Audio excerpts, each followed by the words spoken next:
something. They should feel like they belong here. So what do you want them to know? What do you want them to feel? And what do you want them to do? Yeah. That last step to me is key.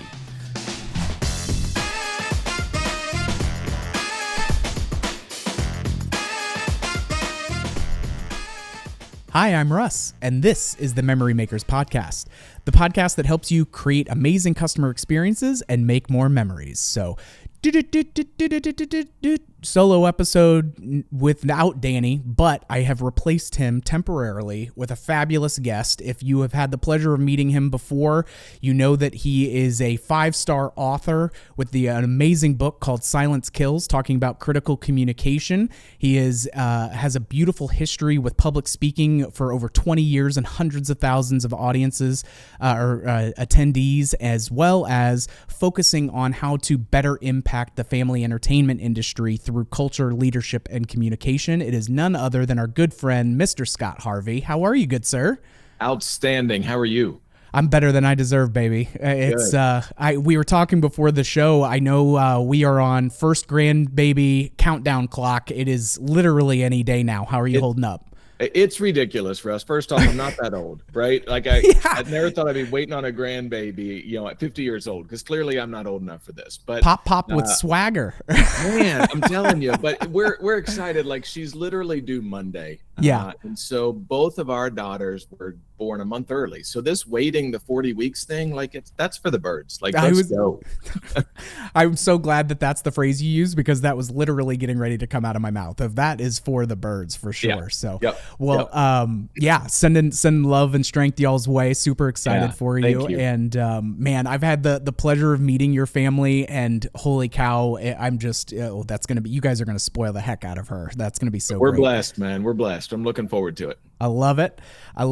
Well, as I mentioned, you've not only been on the podcast before where we talked about Silence Kills and critical communication. We've talked about, that is such a phenomenal book. And we were also geeking out about, you got the Chinese edition of that. And so internationally known, How You Like Me Now, Scott Harvey coming at you and making an impact. And I love the breadth of what you talk about across. These are fundamental pillars of being a successful person, as well as having a fantastically successful business and organization and culture. And so it's why we love having you speak at 360 as the keynote and all of these things, because there's just such a powerful message. And some of you who have had the pleasure of hearing Scott speak know he is an avid family entertainment advocate, brings the family. That is their love language and their go-to time. And Scott has also done, conferences at Stars and Strikes for their annual conference, and speaking with folks like Spare Time Entertainment and Edison's and others. And so what I thought we would talk about first is looking at this idea of what impact having a crafted story for your business has, whether it's in sales or culture or guest experience and what have you. So I wanted to tee it over with you to this phrase of, you recently had a post on social media that was talking about the power of once upon a time. And so I'd love to you share with us just what that means to you and why that's such a powerful phrase in our minds, and what that starts to then lead into when we're looking at how do we have a story that resonates and connects with the people we're trying to serve. Yeah, I think the more I've gotten into the speaking world, and I've done this now for 15 years, it's only been full-time for about 7, but I've been blessed to do a lot of speaking, and the more I speak, the more I understand the power of story, because I've always enjoyed a good story. I've always enjoyed a good movie, sit around, sip a bourbon, sip a coffee, share stories. Like that's kind of my love language. And the more I spoke, the more people came up to me and said things like, I wish I could tell stories like you, or you're such a good storyteller. And I thought that's something people just did, because I just geek out on it. I guess it's the curse of knowledge. But what I'm discovering is there are stories you can craft, you can work on this, and you can write the story for your business, for your team, for your leadership meeting. Because when you tell a story, you're tapping into a primal part of our brain.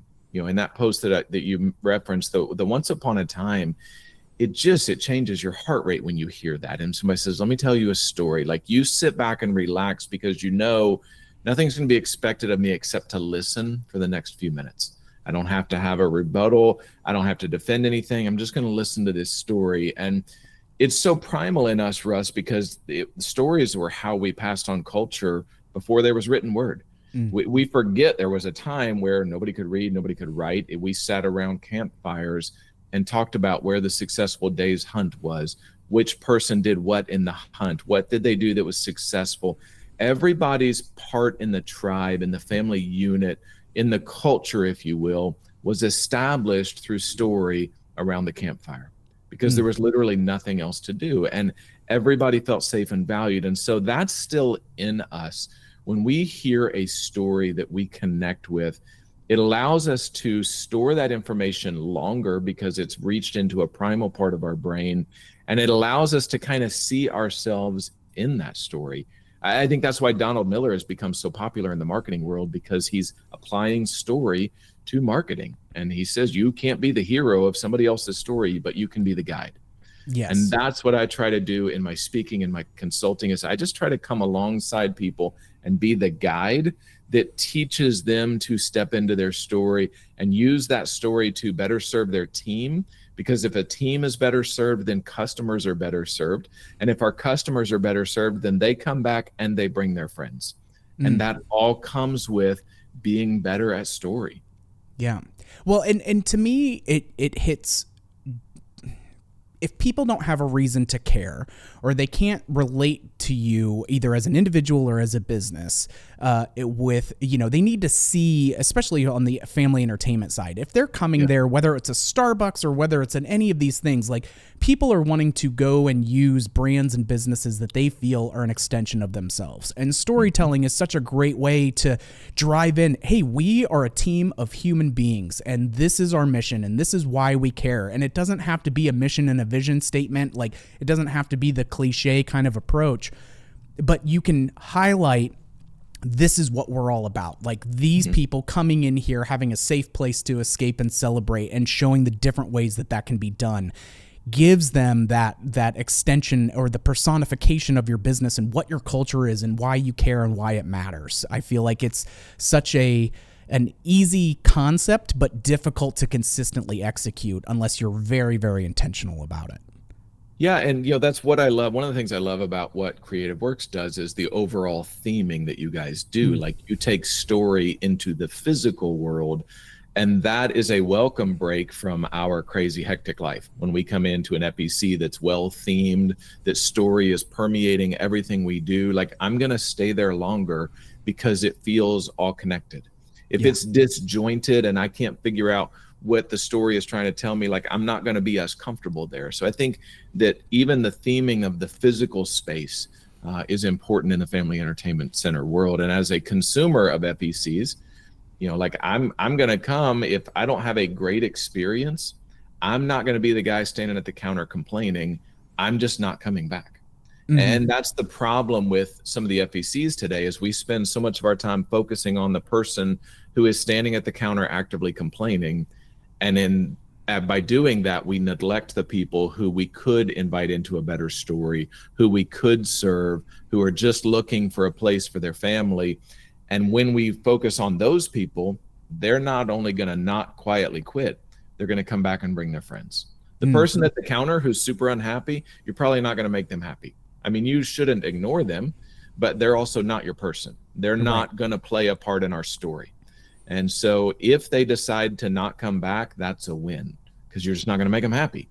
But the other people that are in your center need your focus, need your attention. If you can fix this person at the counter's problem relatively quickly, by all means fix it. If they're just not going to be happy no matter what you do, then you need to spend most of your time focusing on the rest of the people in your FEC. Yeah. It's such a, you can't be all things to all people. And so by being really dialed into, this is our tribe, these are the people that get us, we get them, we show up for them the way they show up for us, and vice, all of that.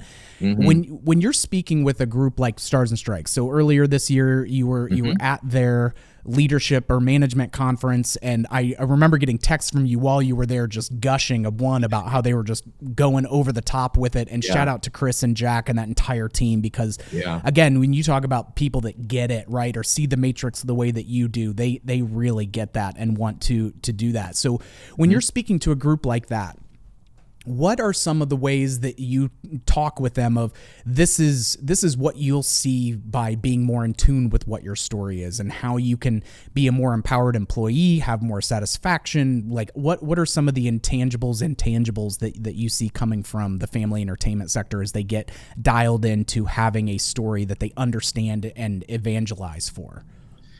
Yeah, I think Stars and Strikes is a beautiful example. Like, I was texting you because it was an incredible experience to be there. And what I saw there was the embodiment of what I tell other organizations is we can't pay our employees what they should get paid for what they're doing, because they are literally making memories for other families, my family included. And that's priceless. As a dad of grown daughters, like when we go back to an FEC today, I get to see glimpses of 8-year-old Grace. And 5-year-old Marin when we're at these FECs, and now they're 24 and 20. So I'm a consumer and a fan, but we can't pay our team what they're worth. What we can do is invite them into a bigger story.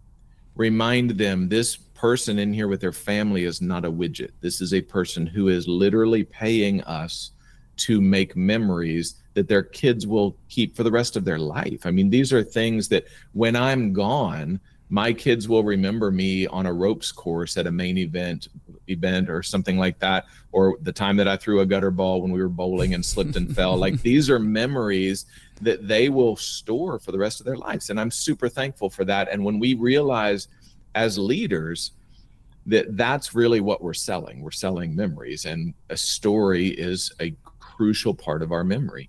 And what I saw at Stars and Strikes was a leadership team who hampered their leadership at this conference, at this event. Like, they invested heavily in their team, and their team left knowing that they were appreciated by the leadership. I mean, they have 17 locations. They don't get to see the owners every day, but once a year, they all come together as a family reunion, and it's a themed event, and it's a party, and everybody is cheering each other on. All 17 locations get to come together, and they realize, hey, you know what? That problem you're having, we're having it too. And there's some camaraderie, there's some tribe building in that event that can't be accomplished any other way. And by investing in their team, they make a better unit altogether, because everybody is clear on what their part in the story is when they leave an event like that. Yeah. I call it recognizing that you're a force for good, right? When guests are coming in, they're there to make those memories. Those memories are relived through the stories that they tell after they've done that experience. And you had mentioned Donald Miller and his approach of, you can't be the main character, but you can be a guide. And I love that idea of, how are you going to be the Sherpa? How are you going to be, the Yoda or the Obi-Wan, not Luke Skywalker, and making sure that the guests that are coming in feel seen and appreciated and heard. And then, I mean, I literally did that on this last 360 when we were talking about the axe throwing event and Pork Chop and our guy who was our, axe caddy at the axe throwing event. And I still that was 7 years ago, and I'm in the business, and I've seen good, bad, and ugly, and that's still something that pops out to me. And so that I love. Just one, it's that guiding North Star of why we are doing what we're doing. And to your point, we can't, the impact and the positivity that they can bring to make those memories and impact the community is just so fantastic. I absolutely love it. You're not selling bowling. You're not selling trampoline time. You're not selling skating. You're selling time as a group together, whether that's family, work, whatever. You're selling memories and experiences. And so whether or not the lane functions correctly, or whether or not the skates come untied, like, that's not the problem. The problem is, what story are we creating for them? What memories are we creating when we laugh with them when they're laughing, when we console them when they fall down at the skating rink? Those are memories that they will feel like they're a part of the tribe, and this will be my place and it'll be a place that I'll come to over and over again because these are my people. Yeah. Well, I want to transition slightly. So you have an incredible event. Last year you did it for the first time called Story Distiller Workshop. And it is in Nicholasville, Kentucky. The upcoming one is June 20th. We'll pop a web registration link for folks that are interested in checking it out. But when I went, I had the pleasure of being there with Jeff Pierce from Atomic City, as well as Matt McSparron from Edison's. And some of the key things that we all, collectively kind of took away from that event was, first, how do we identify these key ingredients of a powerful story that's going to captivate and motivate our guests, right? And what are some of the things that you think, because in my mind that was so meaningful, because that's then, if we know what those key ingredients are and how we show that, whether it's through our website and our social media and the pictures that we choose to use and highlighting, that really starts to take things to the higher level of, hey, if I'm seeing these posts or I'm seeing this messaging, that's where I initially start to see that connect with me as a buyer or a guest. And then looking at distilling your message to create that clarity and that emotional connection to it. What are some of the biggest challenges that you found as you're working with people to create their story or tell their story better, right? Because it's not, there is a story inherently there. You didn't get into the business in order to, I really want to, handle swipe card systems and arcade machines. Like it was, I want to, like, there was an emotional reason and fulcrum that pushed you over the edge into the industry. What are some of the challenges or even strategies that you encourage folks when they're looking to distill that message into something that's clear and concise? Yeah, I think first off, story it's a living thing. And I work with clients sometimes that want a formula. And wouldn't that be amazing if we had a formula? This is more art than science. This isn't something if X, then Y, right? It is art, which means it's going to evolve over time. If your website starts with, my grandpappy started this back in the 1930s, and quite frankly, I don't care. Like, what today can I expect when I come into your place as an event? Now, that can be on your about page, but I wouldn't put that on the front page because that's not pertinent to your clients, right? They don't necessarily care how long you've been in business. It's important to you. But what I'm looking for as a consumer for a story is, what story am I going to share around the dinner table next week about the event that I had in your space? What story am I going to tell my friends? And, story is one of those things that I think we need to tell a story, but we need to tell it in a way that people can see their part in that story. And so I think for story, three things come to mind when you're telling a story. First off, what do you want them to know? You're not going to tell a story unless you're trying to convey information. And why do we put it in a story? Because the research is pretty clear. They'll remember it longer if it's part of a story. If you look at a 5-year-old kid and you said, hey, slow and steady wins the race, doesn't mean anything to them. And they're going to retain that for about 5 seconds. But if you tell them a story about a tortoise and a hare, and they understand what slow and steady wins the race means, they'll remember that for the rest of their lives. Because you took that principle and you embedded it into a story that meant something to them. And that story gave them information, but it also made them feel something. There was some angst in that story about whether or not who was going to win, the tortoise or the hare. I mean, the hare's over here taking a nap and the tortoise is just plodding along and plodding. Like, there's some suspense built into that story. And so we feel that as the people listening to that story. And then what do you want them to do? So the three parts: what do you want them to know? What do you want them to feel? And what do you want them to do? That story, what do you want people to do, is just keep going in the same direction, even when you feel like you're going slow. That's the takeaway for that story. So those three steps are clear in about every effective story out there. So when you're leading a staff meeting with your team, what do you want them to know? What do you want them to feel? That's important. Even for you people out there, it's like, well, this shouldn't be about feeling, it's business. Well, that's why your people are leaving, because they don't feel anything when they're at work, right? They should feel something. They should feel like they belong here. So what do you want them to know? What do you want them to feel? And what do you want them to do? Yeah. That last step to me is key. And I think that's one of the issues that our younger people are having today. And let's be honest, in the FEC world, we employ a lot of young people, is they are feeling all the things, right? They're exposed to all the things through social media and everything that we didn't have growing up. They're feeling it all and nobody expects them to do anything about it, right? And that's super frustrating. That's super anxiety producing. So when you are telling a story in the workplace and you give them something to know and you make them feel something, make sure there's something they can do. Now, go out there and make this the best day possible for the families that are getting ready to come into our FEC. Because you remember what it was like when you came to an FEC, even if it sucked. If you went to an FEC and had a horrible experience, that taught you something. That taught you what not to do. And you can create a better story for the people who are getting ready to come in here. Yeah. Well, and you're having those critical backstops of, you know, what do you want them to know? What do you want them to feel? And what do you want them to do? That I feel like is still something where, to your point about it being an art and not a science, there's so many different ways that you can do that. Sometimes it can be done with a picture and a call to action. If you've got a picture that, you know, says, hey, whether it's for hiring, whether it's for a weekly, you know, buy one, get one promotion, whatever those things are, but you can still have a ton of creativity in where and how you tell that story and elicit different emotions for different audiences that's going to resonate with. I mean, I look at things like, you know, Mother's Day promotional gifts where mom gets to kick her feet up in the massage chair at the family entertainment center while the kids are running around having a great time with big smiles on their face. Like, I want them to know, hey, this is a family fun place. I want them to feel like they can come and relax and that they're going to have a great time.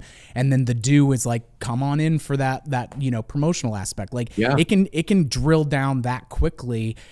But then it can also be something much more comprehensive when you're trying to say like, okay, we want people to know that we are a part of this community. And so, you know, we want them to feel that we are giving back and engaging with first responders. I think back to Amusement 360 when Mario Valadez was talking about Conroe's Incredible Pizza and how they sponsored the mounted police force, one of the horses there, Pepperoni Pony. Yeah, right. And like Pony. They went through and told, you know, they had a poll and wanted to get names, and because they wanted to get everybody involved in like, we are in this together and we all care. And so we're going to take positive steps forward to giving back into our community the same way that some of our first responders do.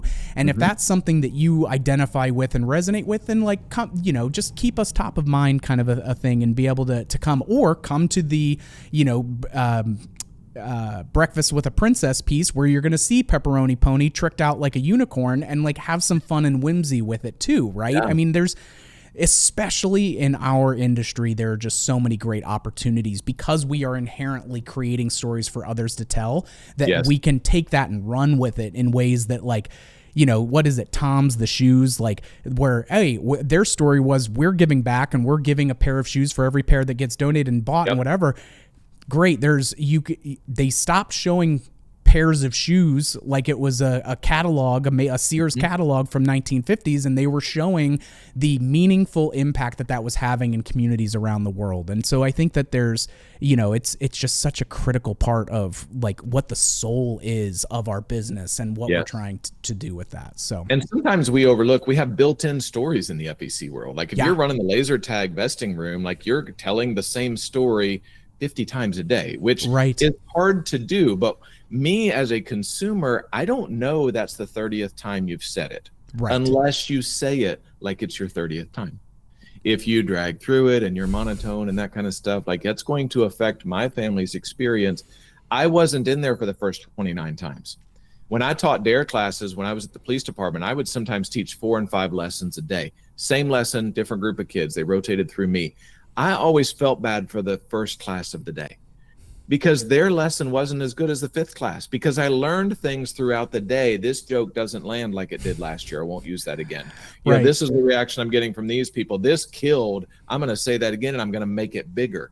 If you do your laser tag stuff that way, this didn't land with the first group, so I'm going to try something different within the script. You'll get it polished to a point where that might even be the highlight of the laser tag experience, like your pork chop guy. The person in the vesting room, I might come back through just to hear their spiel again. And that's such a cool people moment that AI will never replace. I've been to places where the video runs and tells me the story. Honestly, that's less fun for me. If you have a really turned on vesting attendant who is telling a great story, I'd much rather listen to them, and our kids will as well. We think they want digital because that's what they're living in. But when you put somebody in front of them who's really dynamic and has learned throughout their career how to make a story better every time they tell it, that's what you want. I tell people stories from me. They make me think of a rock tumbler. Did you ever have a rock tumbler as a kid, Russ? Yeah. You went out to the driveway and pulled out gravel. The most basic rock I could find, thinking I was going to turn that thing into a sapphire. And that thing churned and grinded in the corner. To me, that's what I do with stories. I put things in my brain and it churns it around. And sometimes a day or two later, I open it up and I'm like, that's just gravel. That's not a story worth telling, so it goes away. Sometimes I sift through the gravel. I'm like, that one has promise. I'm going to put it back in there. So for your story you're telling as part of your onboarding or as part of your vesting procedures or skate rentals or whatever, look for the gems that are getting better every time you tell them. And then put them back in the rock tumbler and think about them and how can I improve this for the next time I tell this story.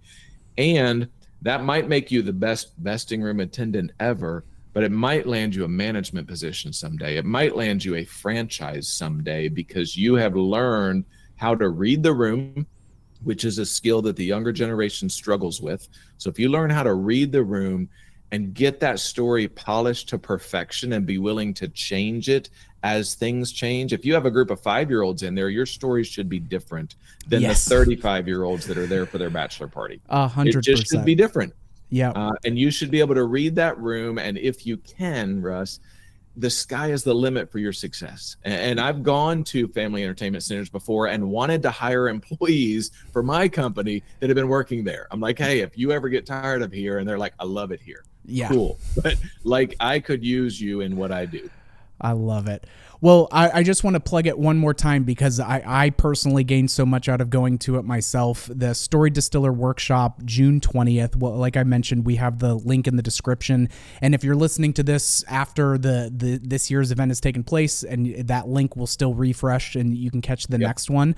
I also highly encourage our operators who listen to this, if you're interested in having the impact of Scott coming and speaking to your leadership team, I can firsthand vouch for that, as well as we've had him come and speak to our leadership team at Creative Works as well. It is between the workshop as well as your trainings that you do. It's one of those things that to your point earlier, you assume that people just kind of get it and can do it, but it's a skill in artistry that can be improved over time. And so I highly encourage you guys to check out Scott and as well as his website, speakingofharvey.com. And man, I appreciate you so much for coming on. One, I love being able to nerd out with you just for who you are as a human being, but also as someone who, gets it and sees the matrix of this is how we go further faster with our business, by showing up, by being present, and by caring about how to connect with people that we're trying to serve. Well, thank you so much. I love working with you guys. I love it. Well, thank you guys so much for joining us in today's episode. We've got more awesome content coming your way, so be able to check out the weekly episodes as they hit the rundown. If you liked what you heard today, we would always appreciate that 5 stars. Please and thank you. And if you have any ideas for future episodes, be sure to hit us up on social media. And shout out as always to Mikey Mike, literally working the 1s and 2s for me prior to recording this, getting my headphones and such figured out, and appreciate you so much. And thank you all for joining us, and we'll catch you on the next one, troublemakers.